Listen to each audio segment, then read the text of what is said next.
आज हम बात करेंगे कि ये आपने देखा कि टेररिस्ट के हमले जो है वो बढ़ते जा रहे हैं। और अभी बन्नू में एक वाकया पेश आया है जिसमें यरगमाल बना लिया है सीटीडी के स्टाफ को कैदियों ने। तो ये सारे मामला क्यों हो रहे हैं, क्या वजूहात हैं, कैसा क्या सद्देबाब होना चाहिए। तो इसमें दो तीन पहले मैं बड़े फैक्टर्स का जिक्र कर दूं, उसके बाद हम असल ओरिजिनल जो वाकयात है उसकी तरफ भी आएंगे। देखिए, बात यह है कि बुनियादी तौर पे तो ये शाखसाना है आपके इंटरनल इंस्टेबिलिटी का, कि पॉलिटिकल स्टेबिलिटी है नहीं, जिसकी वजह से इकोनॉमिक स्टेबिलिटी असरअंदाज हो रही है और आपकी सिक्योरिटी पर भी इसका असर पड़ता है। तो लोगों की तवज्जो जो है वो बड़े सीरियस मामला जो इंटरनल है उनकी तरफ भी होती है।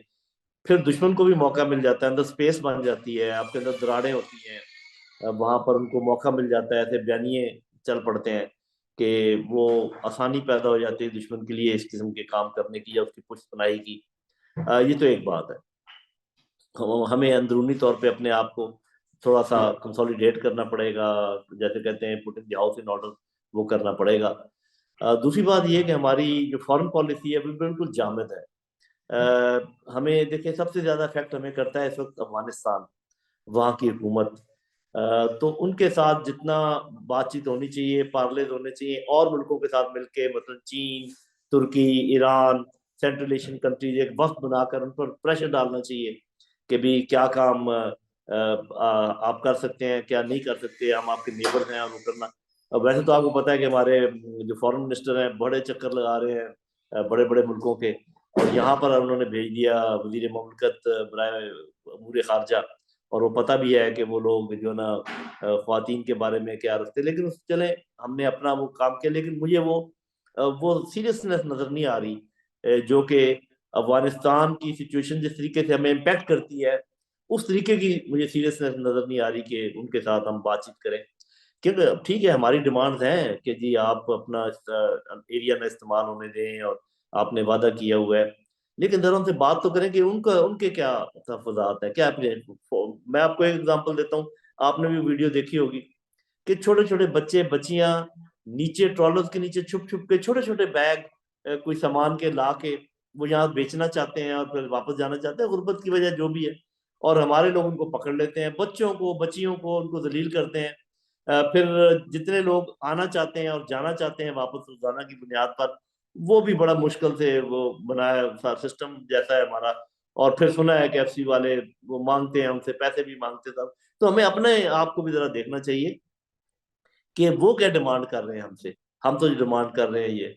तीसरी बात सिर्फ ये जो बड़ी बात, बड़े फैक्टर्स का मैं जिक्र कर रहा हूँ कि अब तक हमें यार ये तो पता चल जाना चाहिए बहनों और भाइयों कि ये जो बड़े मुल्क जिनसे हम डील कर रहे हैं, अमेरिका है, चाइना है, रशिया है, इंडिया है और बड़े ममालिक हैं, भारत हमारे बिल्कुल साथ है। तो ये कौन इनमें हमारा खैर खा है और कौन खैर खा नहीं है, कौन है जो हमें इस्तेमाल करके बार बार फेंक देता है और कौन है जो हमारे साथ लगातार खड़ा होता है। उसके बाद फिर हम अपनी इंटरेस्ट और अपनी पॉलिसी जो है उसके मुताबिक आगे चल सकते हैं।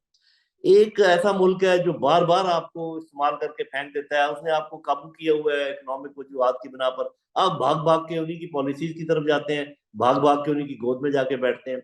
और एक मुल्क जो हमेशा से आपकी तरह चट्टान की तरह खड़ा हुआ था उसको आप इग्नोर करते हैं। तो ये बात सोचने की, ये बातें बस यहाँ मैं छोड़ देता हूँ कि ये वो फैक्टर है जो मैं समझता हूँ जिसकी वजह से ये अंदरूनी खलबशात और फिर खारजा पॉलिसी का ना होना और दोस्त और दुश्मन की पहचान, या अच्छा ज्यादा दोस्त और कम दोस्त, इसकी पहचान जो है ना, इसमें हमें थोड़ा सा प्रॉब्लम हो रहा है। अब ये जब वाकयात ऐसे होते हैं तो फिर भी हम सरफे नजर कर जाते हैं कि जी किसकी जिम्मेदारी थी, उसको क्या सजा मिलनी चाहिए। जिसकी भी कोताही है, जैसे फॉर एग्जाम्पल इस केस में जो बन्नू वाला केस है, इसमें नजर आता है कि इंटेलिजेंस की कोताही भी है।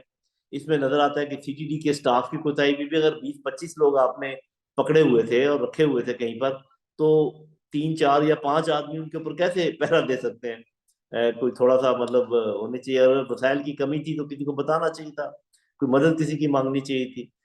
तो ये जो हमारे सानियात होते रहते हैं, इसके बाद हम लोगों को बख्श देते हैं, हम कहते हैं कोई बात नहीं, ये होता रहता है। ऐसे नहीं है।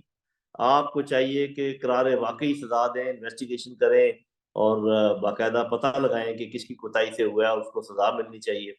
किसी ने अच्छा काम किया तो उसको उसका फायदा होना चाहिए। तो ऐसा कोई निज़ाम करें। वैसे तो मुझे उम्मीद है इंशाल्लाह आज रात तक या कल रात तक मैक्सिमम ये मामला ख़त्म हो जाएगा, और ज़्यादा इम्कान ये है कि सारे दहशतगर्द ये मारे जाएंगे। लेकिन खदशा इस बात का है कि शायद कुछ माली जो हैं वो भी शहीद ना हो जाएं, इसलिए इसको डिले भी किया जाता है, बातचीत की जाती है। तो इस दुआ के साथ कि अल्लाह ताला पाकिस्तान को महफूज रखे और इस किस्म के हमलों से भी महफूज रखे।